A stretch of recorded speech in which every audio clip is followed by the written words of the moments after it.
ولا يقتلن أولادهن صدق الله العظيم وصدق الله ورسوله والنبي الكريم মুআজ্জাজ সামিঈন কিরাম, আজকে পবিত্র জিলকাদ মাসের দ্বিতীয় জুম্মা। এই জুম্মার নামাজের আলোচনার প্রারম্ভে আমি আমার আকা মাওলা হুজুর রাসূল পাক সাল্লাল্লাহু আলাইহি সাল্লামের পবিত্র 36তম আওলাদ পাক হযরত সৈয়দ শাহ ইয়াসুফ আলী আল কাদরি আলাইহিস সালাম পাকের কদম যুগলে এবং তার পূর্বপুরুষ আল আওলাদ আহলে বাইত কিবলা ও কাবার কদম যুগলে সিজদা কদম বসি আরজ করত। আজকের জুম্মা নামাজ পড়ার নিমিত্তে যে সকল মুসল্লিকরাম এসেছেন, খাস করে আমার সকল পীর ভাই পীর বোনদের প্রতি জানাই সালাম, মোবারকবাদ, অভিনন্দন, শুভেচ্ছা। আসসালামু আলাইকুম ওয়া রাহমাতুল্লাহি ওয়া বারাকাতুহু। মালিক মাওলা পাক যদি দয়া করেন, আজকে যে মওযু নিয়ে আমি আলোচনা করব সেটা হলো রমণীদের বায়াত প্রসঙ্গে। এই যে আমাদের দরবার পাকে বিভিন্ন দরবারে নারী পুরুষ পীরের দরবারে বায়াত হওয়ার জন্য আসে যাচ্ছে, এটা কতটুকু কোরআন পাকে এবং বৈধ আছে কি না, কোরআন এবং হাদিসের আলোকে আমি সেই ব্যাপারে কিছু আলোচনা করার চেষ্টা করব। পরবর্তীতে একটি গুরুত্বপূর্ণ বিষয় আলোচনা করব, যদি মালিক পাক দয়া করেন, সেটা হলো আদব সম্পর্কে। খুতবার মধ্যে যে আয়াত পাক আমি আপনাদের মাঝে তেলাওয়াত করেছি, এই আয়াত পাকের অর্থ হলো যে হে আমার নবী, যখন আপনার কাছে মুমিন মহিলারা বায়াত হতে আসবে এই মর্মে যে তারা আল্লাহর সাথে কাউকে শিরিক করবে না, চুরি করবে না এবং জিনা করবে না, সন্তানদেরকে হত্যা করবে না, আপনি তাদেরকে বায়াত করান। ফাবাইহুন্না আস্তাগফির লাহুন্নাল্লাহ ইন্নাল্লাহা গফুরুর রহিম। শেষে বলতেছেন যে আপনি তাদেরকে বায়াত করুন এবং তাদের জন্য আপনি ক্ষমা প্রার্থনা করুন, নিশ্চয়ই আল্লাহ তাআলা ক্ষমাশীল এবং দয়ালু। তো এই আয়াত পাকটা হচ্ছে সূরা মুমতাহিনা 12 নং আয়াত। প্রত্যেকের ঘরে কোরআন শরীফ আছে। যদি কারো মনে সন্দেহ জাগে তাহলে আপনারা এই আয়াত পাকটা কোরআন পাক খুলে দেখে নিতে পারেন যে এখানে আমি যে আয়াত পাকটা ট্রান্সলেট করলাম, এই আয়াত পাকটা কোরআন পাকের মধ্যে আছে কি না। তা আল্লাহ রাব্বুল আলামিন যদি রমণীদের মহিলাদেরকে বায়াত করার কথা হুজুর পাককে বলে থাকেন এবং হুজুর পাক যদি সেই মহিলাদেরকে বায়াত করান, তাহলে কেন মহিলারা পীরের দরবারে আসতে পারবে না? অর্থাৎ এরকম অসংখ্য আয়াত পাক রয়েছে, তার মধ্যে মহিলারা যে পীরের দরবারে গিয়ে বায়াত গ্রহণ করতে পারবে, এটা এই আয়াতটাই অকট্য দলিল। এছাড়াও হুজুর পাক সাল্লাল্লাহু আলাইহি সাল্লাম হাদিস শরীফের মধ্যে ইরশাদ করেছেন, তালাবুল ইলমি ফারিদাতুন আলা কুল্লি মুসলিমুনা ওয়াল মুসলিমাত। যে এখানে আল্লাহ রাব্বুল আলামিন বলেছেন যে প্রত্যেকটা নরনারীর উপর বিদ্যা অর্জন করা অন্বেষণ করা ফরজ। এখানে শুধু মুসলিমুন বলেন নাই, মুসলিমাত বলেছে। মুসলিমাত মানে রমণীরা, আর মুসলিমুন মানে পুরুষ মুসলমান। তো হুজুর পাকের হাদিস দ্বারাও এটা স্পষ্ট প্রমাণিত হলো যে রাসূল পাক সাল্লাল্লাহু আলাইহি সাল্লামের জবান মোবারক দ্বারা স্পষ্ট প্রমাণিত হলো যে প্রত্যেকটা নরনারীর উপর বিদ্যা অর্জন করা ফরজ। তালাবুল ইলমি ফারিদাতুন আলা কুল্লি মুসলিমুন ওয়াল মুসলিমাত। তাহলে এখন যদি কোনো নারীরা পীরের দরবারে আসে, বায়েতের কথা তো এখানে বলছি, আল্লাহ তাআলা ডাইরেক্ট বায়েত হওয়ার কথাই বলছে, আবার জ্ঞান অর্জন করার কথা আল্লাহ তাআলা বললেন। তো দুনিয়ার জিন্দেগি এবং জ্ঞান দুই প্রকার। একটা দুনিয়ার জিন্দেগিতে জ্ঞান অন্বেষণ করা, যেটা স্কুল কলেজ মাদ্রাসা থেকে শিক্ষা লাভ করতে হয়। আর একটা জ্ঞান হলো পরকালের জন্য, যেটা খাঁটি পীরের দরবার থেকে বায়েত হয়ে যেটা লাভ করতে হয়। যেমন কেমন পীর নয়, হক্কানি পীর হতে হবে। তো এখন যদি এখন আমি পুরুষ, আপনি পুরুষ, আপনি জ্ঞান অর্জন করবেন, এখন আমাদের মা বোনরা কি জ্ঞান অর্জন করবে না? আপনি জাহান্নামকে ভয় করলেন, জান্নাতের আশায় পীরের দরবারে বায়েত হচ্ছেন, তো আমাদের মা বোনেরা কি পীরের দরবারে বায়েত হবে না? সুতরাং কোরআন পাক যদি বলে থাকে, কোরআন পাকে যদি হুকুম এসে থাকে, কোরআন পাকে যদি আদেশ এসে থাকে, তাহলে আমাদের মতো সাধারণ মোল্লা মুফতির কি ক্ষমতা আছে যে নারীদের বায়েত হওয়ার থেকে বন্ধ করার, ফতোয়া দেওয়া? অর্থাৎ জানারা নারীদেরকে, রমণীদেরকে বায়েত হওয়া নিষেধ করে, পীরের দরবারে যেতে চান না, অবশ্যই তারা এই আয়াত পাকের বিরুদ্ধাচরণ, অমান্যকারী। কারণ আল্লাহ তাআলা কোরআন পাকের মধ্যে বলেছেন যে ইয়া আইয়ুহান নবী, হে নবী, ইজা জাআ কাল মুমিনাতু, যে আপনার নিকট যখন কোনো মুমিন নারীর আগমন করবে, ইউবাইউনাকা, যারা ইউবাইনাকা, যারা বায়েত হওয়ার জন্য আপনার নিকট আসবে, কোন উদ্দেশ্যে? আইনা শিরিক করবে না আল্লাহর সঙ্গে কোনো কিছু, ওয়ালা ইয়াসরিকুনা ওয়ালা ইয়াজনিনা ওয়ালা ইয়াকতুলুনা আওলাদাহুন্না, যারা শিরিক করবে না, চুরি করবে না, অন্যায় করবে না, অর্থাৎ এমনকি তারা নিজেদের সন্তানদেরকে হত্যাও করবে না। অর্থাৎ এখানে কিছু বস্তুর খাস ভাবে আল্লাহ তাআলা নাম বলেছেন, তো আম অর্থ হলো যে তারা কোনো অন্যায় করবে না। এই মর্মে যদি কোনো রমণী আপনার নিকট বায়েত গ্রহণ করতে আসে, তাহলে আপনি তাদেরকে বায়েত করাবেন, আপনি তাদেরকে বায়েত থেকে নিরাশ করবেন না। এখন আমরা দেখি হাদিসের মধ্যে বায়েত প্রসঙ্গে আছে কিনা।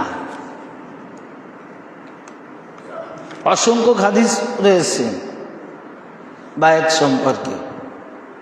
যেমন প্রথম হাদিস হযরতে উম্মে আতিয়া হতে বর্ণিত। তিনি বলতেছেন, কয়লা, তিনি বলেন, তিনি বলতেছেন যে বায়ানা রাসূলুল্লাহ সাল্লাল্লাহু আলাইহি ওয়াসাল্লাম ফাকরান আলাইনা ইন্না লা ইয়াশরিকুনা বিল্লাহি শাইআন। অর্থাৎ হযরতে উম্মে আতিয়া রাদিয়াল্লাহু তাআলা আনহু থেকে বর্ণিত। এই হাদিসটা নেওয়া হয়েছে ইমাম বাইহাকি সুনানুল কুবরা হাদিস নং 7110, সহিহ বুখারী। তাহলে চিন্তা করেন যে বুখারী, সহিহ বুখারী হাদিস নং 4892 এবং 7215। তো বিশেষ করে বুখারী শরীফের মধ্যে যে হাদিসগুলো পাওয়া যায়, বুখারী শরীফের মধ্যে যে হাদিস পাবেন সেটা ইনকার করবেন কি করে?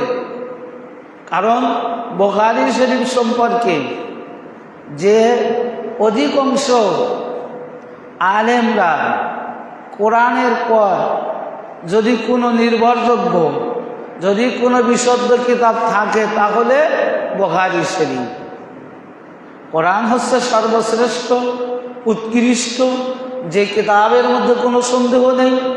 ঠিক কোরআন পাকের পরে যদি কোনো নির্ভরযোগ্য বিশুদ্ধ কিতাব থাকে সেটা হলো বুখারী এবং মুসলিম শরীফ। তো এই বুখারী শরীফের মধ্যে হাদিস কেন এসেছেন? উম্মে আতিয়া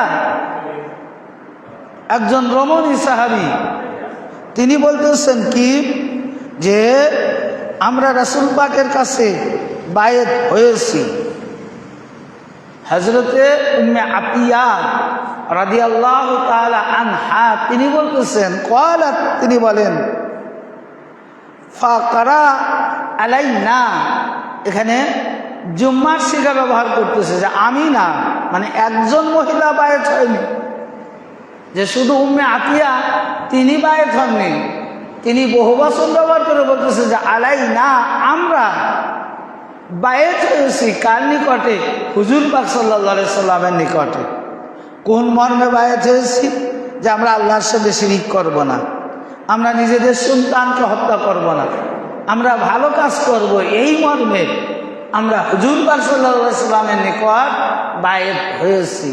তো বায়েত যদি রমণীরা যদি বায়েত, আল্লাহ তাআলা হুকুম করলেন রমণীদেরকে বায়েত হওয়ার জন্য, হুজুর পাককে বললেন যে ইয়া রাসূলুল্লাহ, ইয়া হাবিবাল্লাহ, হুজুর আপনার নিকট যদি কোনো রমণী, কোনো নারী যদি বায়েত হওয়ার জন্য আসে তো আপনি তাদেরকে বায়েত করান। আবার হাদিস শরীফের মধ্যে হযরত উম্মে আতিয়া তিনি বলতেছেন যে আমরা রাসূল পাকের নিকট গিয়ে বায়েত হয়েছি। তারা এরা রমণী। এবং আরেকটা হাদিস, এটা উমাইমা বিনতি রুকাইকাতা ক্বালাত কুনতু ফি মান বায়া আন নবী সাল্লাল্লাহু আলাইহি ওয়াসাল্লাম ফাখাজা আলাইনা আন লা নাশরিকাল আয়াতি কুল্লাহা।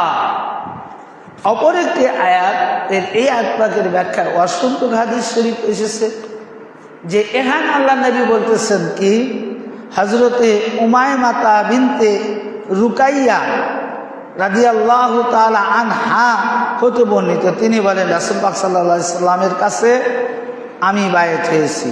তিনি আমাদের কাছে থেকে অঙ্গীকার নিলেন যেন আমরা চুরি না করি। অর্থাৎ সূরা যে মুমাতাহিনা যে আয়াতটা আমি আপনাদের মাঝে তেলাওয়াত করলাম, ওই আয়াতের আলোকে হুজুর পাক রমণীদেরকে বায়েত করাইছেন। এবং আরো একখানা হাদিস, এটা হযরতে আমিনা বিনতে আব্দুর রহমান তেনার দাদি উম্মু লাইলা হতে বর্ণনা করেন। এই হাদিস কানা হযরতে ইহা আমিনাতা বিনতে আব্দুর রহমান আন জাদ্দাতিহা উম্মুল লাইলা ক্বালাত ইয়ানা রাসূলুল্লাহ সাল্লাল্লাহু আলাইহি ওয়াসাল্লাম, যা আমিনা বিনতে আব্দুর রহমান তেনার দাদি উম্মু লাইলা হতে বর্ণনা করেন, তিনি বলেন যে আমি রাসূল পাক সাল্লাল্লাহু আলাইহি সাল্লামের কাছে বায়াত গ্রহণ করেছি। উম্মে লাইলা তিনি বলতেছেন যে আমি রাসূল পাক সাল্লাল্লাহু আলাইহি সাল্লামের নিকট বায়াত গ্রহণ করেছি। আচ্ছা ভাই, রমণীদের যদি ধর্মীয় কাজ করা নিষেধ থাকতো,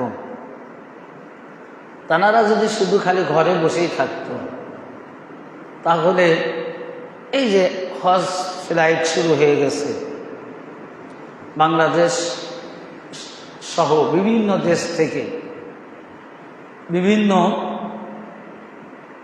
এলাকা থেকে যারা এখন মক্কা এবং মদিনায় হজ করার উদ্দেশ্যে রওনা হয়েছে। এখানে কি খালি শুধু পুরুষ রওনা হয়েছে?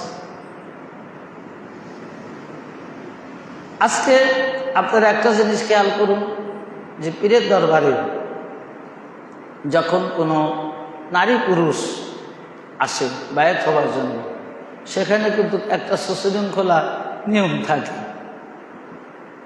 নারীদের একটা সাইড আলাদা থাকে, পুরুষদের জন্য একটা সাইড আলাদা থাকে। নারীদের বায়াত হওয়ার সময় পুরুষ প্রবেশ কি নিষেধ থাকে, আবার পুরুষ বায়াত হওয়ার সময় নারী প্রবেশ নিষেধ থাকে।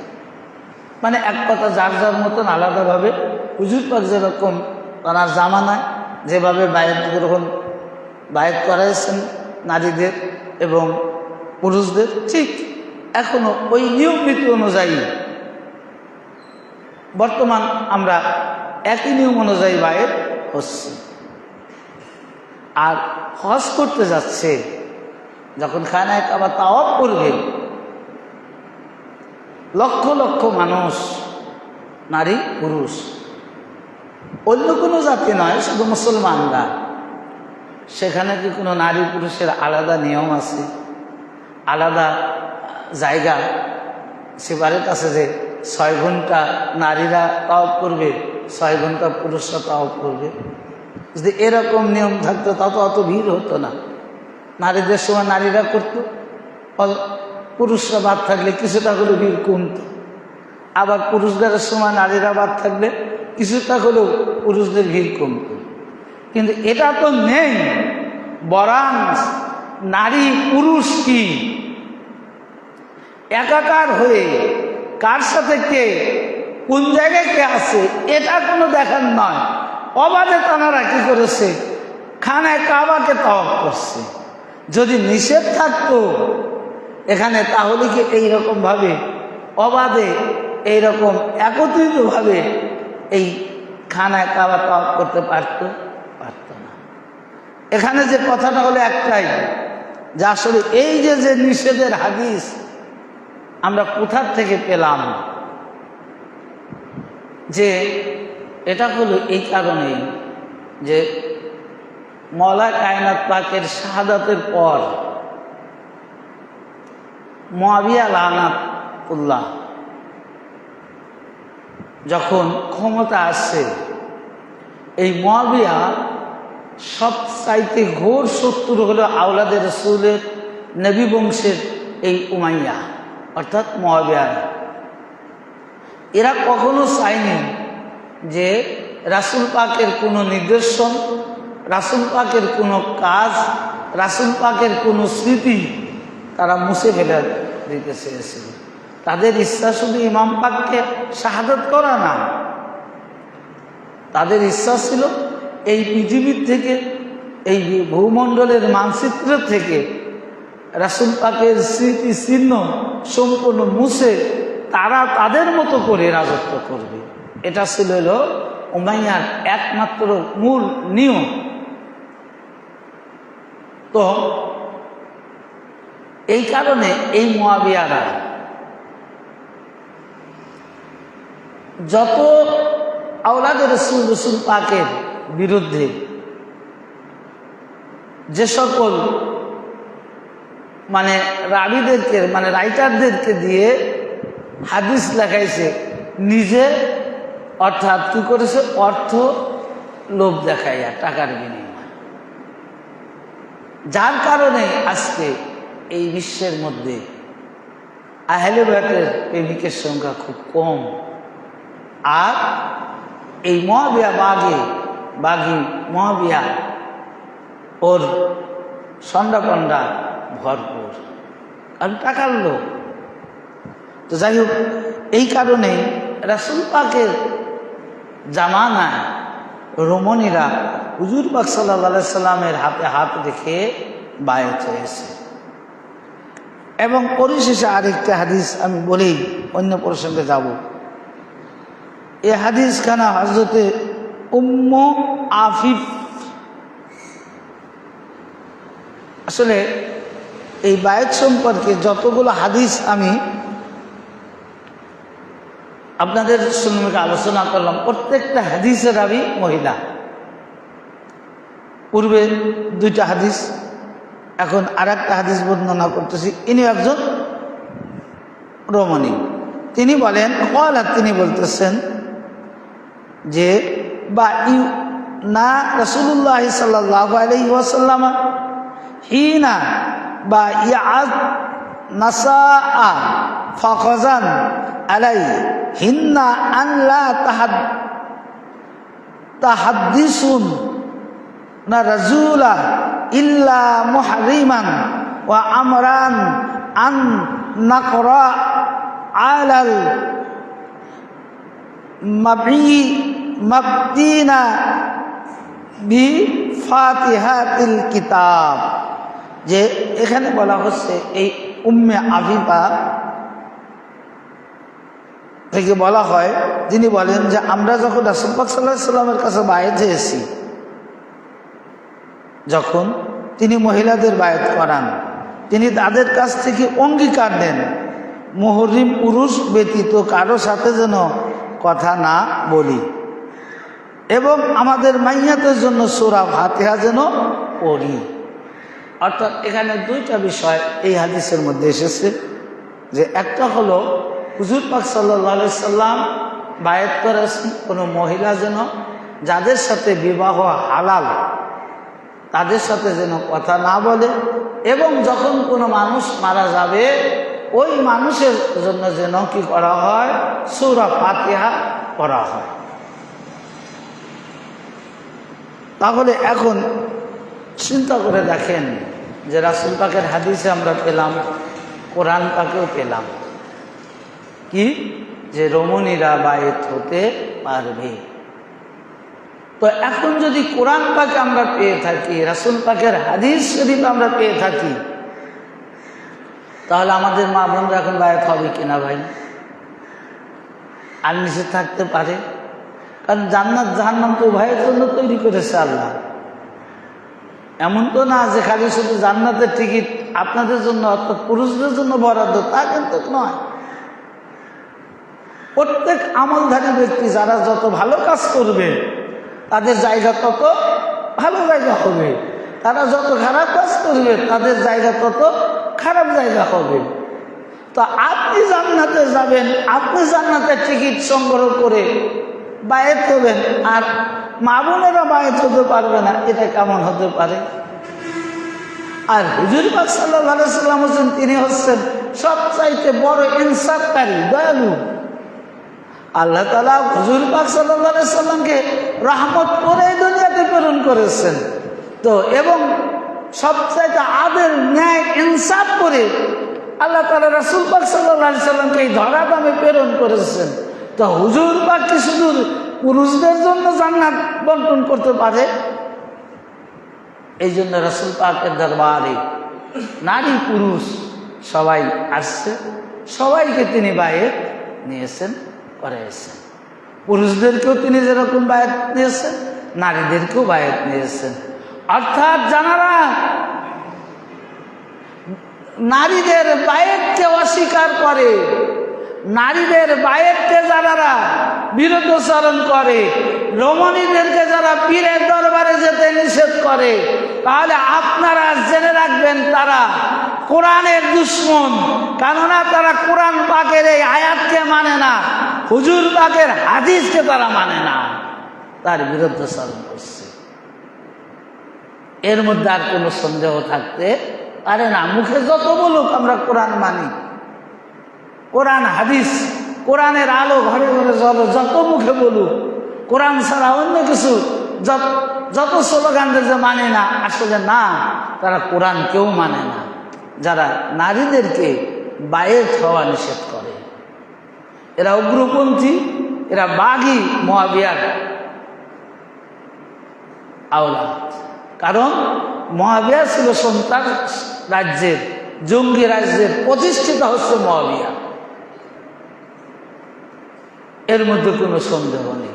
তো তার রক্ত যার মধ্যে আছে তারাও ওই মুআবিয়ার যে মুয়াবিয়া যে পথ গ্রহণ করেছে তারা সেই পথই গ্রহণ করবে।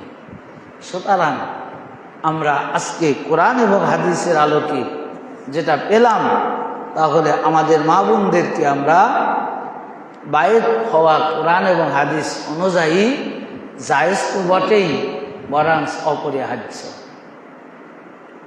মাদ্রাসায় পড়তেছ, নারী পুরুষ একত্রে বসে, ওখানে জায়েজ আছে, ওখানে নিষেধ নাই। আর পীরের দরবারে আসা নিষেধ।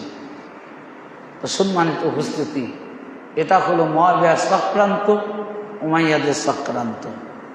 আর একটা বিষয় আমি আলোচনা করব, সেটা হলো এই পীরের দরবারে আদব রক্ষা।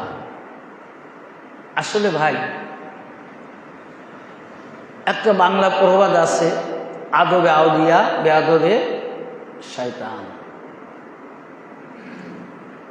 এই বেয়াদবিটা সর্বপ্রথম যে উৎপত্তি করেছে এটা হলো ইবলিস। এটা কি? ইবলিস, আজাজি। কেরকম ভাবে দেখেন, যে ইবলিসকে বলা হয়েছিল যে তুমি আদমকে সিজদা যখন করলে না, তো তুমি আদমকে ছোট্ট একটা কামরার মধ্যে রেখে ওকে ভিতরে প্রবেশ করো, তবু আমি আল্লাহ মেনে নেব যে ও সিজদা আকারে তো ঢুকছে, আমার ইয়ে হয়ে কি নত স্বীকার করে। ও কি করেছিল? ও আগে পিছন দিয়েছিল, মুখ ফিরায় নিয়েছিল, অর্থাৎ সামনে না দিয়ে পিছন দিয়ে ও আদমের এই কামরায় প্রবেশ করছে। কারণ ওর ভিতর এতটা অহংকার ছিল, এতটা খারাপ সে ও হয়েছিল যে সম্মান বলতে ওর মধ্যে কোনো কিছু ছিল না। তো পীরের দরবারে আমরা যাই, আগে প্রথম আদব শিখতে হবে। হুজুর পাক যেদিকে, এমনও কিছু ভক্তবৃন্দ আছে জানারা পীরের বাড়ির দিকে পা দিয়ে শোয় না। পীরের বাড়ি যেদিকে, সেদিকে তারা পা পর্যন্ত দেয় না। তাহলে মুখ পিঠ ফিরে বসা কি কদ্দূর কি হতে পারে? পা যদি না দেয়,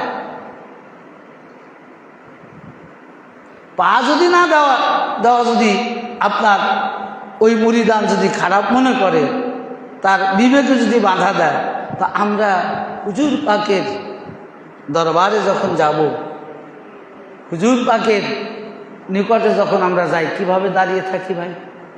নত শিরে দাঁড়িয়ে থাকি। কেউ কি পিছন ফিরে দাঁড়িয়ে থাকে? না। এই কারণে যে এটা হলো আদব পীরের দরবারে। এমনকি যে পীরের দরবারে যদি কোনোদিন যারা বসে খাবার নিয়ে, এর একটি ঘটনা আছে যে পীর সহ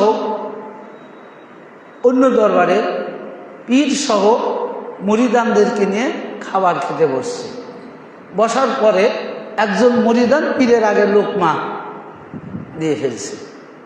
দেওয়ার সাথে সাথে পীর সাহেব বলছে, তোমার বায়েত রহিতকরণ হয়ে গেল। কি আমার বায়েত বাতিল হয়ে গেল? একটা পীরের খুব ভয় হয়ে গেল, মুরিদের, কি এত কষ্ট করে বায়েত হলাম আর আমার বায়েতটা রহিতকরণ হয়ে গেল। তখন তিনি বললেন যে হুজুর, আমার অপরাধটা কি, আমার অন্যায়টা কি? তখন বলল, তুমি তোমার পীরকে অসম্মান করেছো, একসাথে খাবার দিয়েছো, তোমার পীর খাবার মুখে না নিল, নেয়নি, তুমি তার আগেই খাবার মুখে নিয়েছো। আজকে দেখেন অনেক দেখা যায় কবরস্থানে গেলে কবরকে পিছন দিক করে কবর জিয়ারত করছে। আসলে কি বলবো, একটা কবরস্থানে, গোরস্থানে কতগুলো মানুষ আছে এখন কিন্তু হিসাব করে আপনারা কেউ বলতে পারবেন না যে 60 গোরস্থানে কত মানুষ এখানে চিরনির্দেশায়িত আছে। আচ্ছা, যারা এখানে সাহিত্য আছে, কোনো ব্যক্তি কি গ্রান্টিতে বলতে পারে না এখানকার সবাই জাহান্নামী? বলতে পারবেন কেউ? আবার এটাও বলতে পারবেন না এখানকার সবাই জান্নাতি। তার মানে জান্নাতি জাহান্নামী ওই কবরস্থান থেকেই নির্ধারিত হয়। ওখানে জান্নাতি ব্যক্তিরাও আছে, জাহান্নামী ব্যক্তিরাও আছে, হয় এক দল বেশি, হয় এক দল কম। তো হুজুর পাক সাল্লাল্লাহু আলাইহি সাল্লাম খানায়ে কাবাকে লক্ষ্য করে বললেন যে হে খানায়ে কাবা, তুমি জেনে রাখো, এই হাদিস খান আনাস রাদিয়াল্লাহু তাআলা আনহু থেকে বর্ণিত। তিনি বলতেছেন যে হে খানায়ে কাবা, তুমি জেনে রাখো তুমি একজন মুমিনের থেকে উত্তম নও। কাকে বলতেছে? খানায়ে কাবাকে। কে বলতেছে? রাসূল পাক বলতেছেন।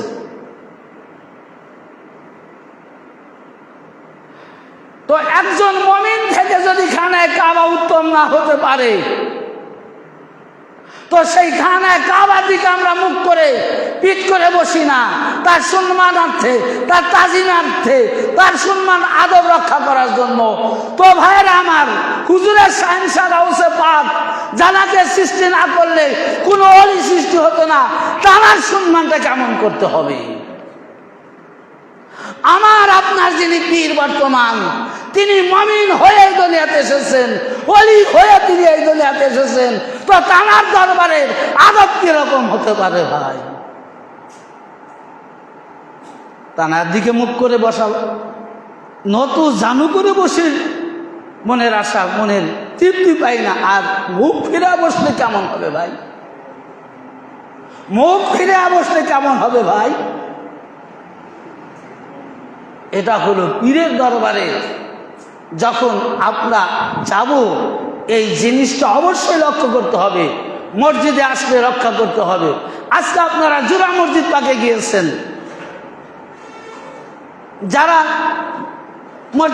জুরা মসজিদে নামাজ পড়বেন, দেখবেন যে শুধু নামাজরত অবস্থায়, কারণ ফরজ হলো কেবলামুখী হওয়া, নামাজে কি ফরজ? কেবলামুখী হওয়া। তাই নামাজ পর্যন্ত রওজা পাককে ওই নামাজের সময় পিছনে রাখে, নামাজ শেষ হওয়ার সাথে সাথে প্রত্যেকে ঘুরে বসে গেছে রওজা পাকের দিকে। এটার নাম হলো আদব, এটার নাম হলো আদব। যদি ফরজ না হতো কেবলামুখী হওয়া, যদি ফরজ না হতো কেবলামুখী হওয়া, তাহলে ওই কেবলামুখী বাদ দিয়ে রওজার দিকে মুখ করে নামাজ পড়ত। কিন্তু আল্লাহ তাআলা ওটা ফরজ করে দিয়েছেন।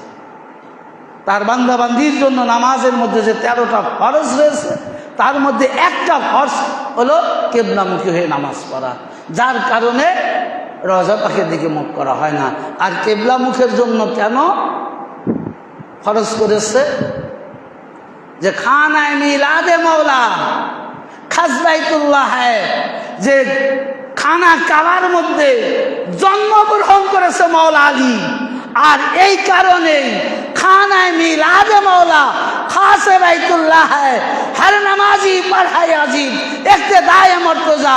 মওলা আলী আলাইহিস সালাতু ওয়াসসালাম পাকের খানায়ে কাবার জন্ম কারণে ওই খানায়ে কাবার দিকে মুখ করাটা প্রত্যেকটা নামাজের জন্য ফরজ করে দিয়েছে আল্লাহ। এটা রাসূল পাক অনেক আগেই, যখন মওলা আলী আলাইহিস সালাম দুনিয়াতে আসেন নাই, তখনও যে জায়গা দিয়ে মওলা কায়নাত পাকের আম্মাজান প্রবেশ করেছিল ওই দিকে মুখ করে নামাজ পড়তেন। এটা মওলা কায়নাত পাকের জন্য।